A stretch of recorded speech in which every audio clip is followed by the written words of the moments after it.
एक जो खौफ होता है ना, उसके सामने जाके खड़े होना लाजिम होता है। और शायद आपने हमें खुद ही उस खौफ के सामने लाके खड़ा कर दिया और हमारा खौफ खत्म हो गया। सिर्फ तकलीफ इस बात की है कि मेरी माँ उस घर में रहना चाहती थी, क्योंकि उस घर के पास उसके शोहर की कब्र है। वो उसकी मेमोरीज के साथ रहना चाहती है, वो भी उसी जगह पे जाना चाहती है जहाँ पे उसका शोहर है। आपने वो खौफ हमारे दिलों से दूर कर दिया। मुश्किल वक्त हर इंसान पे आता है और वो खत्म हो जाता है। हमने नहीं सोचा था कि आप इतने गिरे हुए इंसान हैं कि आप आम वर्करों के घरों के पीछे पहुंचते हैं। अब इसके बाद हर एहतजाज में आप मुझे देखेंगे। यूनाइटेड नेशन अमेरिका के सामने जाके भी मैं आपको एहतजाज करके दिखाऊंगी।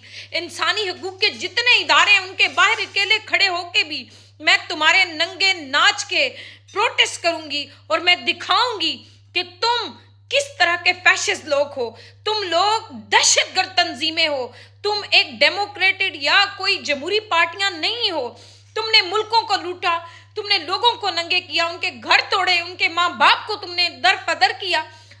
तुम लोग जिस तरह से रियासत के ऊपर काबिज होना चाहते हो, अब हम तुम्हारे खिलाफ लड़ेंगे और अब खुल के लड़ेंगे। मेरी माँ की तबीयत ठीक नहीं है, मेरी माँ से अभी तक मेरी बात नहीं हुई है, उसका शुगर लेवल हाई हो चुका है। अल्लाह की अमान में, अल्लाह की अमान में, मेरे घर के बाकी लोग भी वहां पे अल्लाह की अमान में। मैं नहीं रुकूंगी और कभी नहीं रुकूंगी। मेरी माँ ने कहा सिर्फ चेक कराओ मेरे घर पे ले जाके। मेरे शोहर की पेंशन के पेपर थे, उसे मोहब्बत है अपने शोहर की हर एक चीज से। उसके दिए हुए चंद एक जेवरात हैं पिछले जमानों के, उसकी माँ के थे, उसकी माँ के उसने मुझे दिए। देखना वो ना ले जाएं। तुम तो वो भी उठा के ले गए। तुम इतने बेशर्म लोग हो।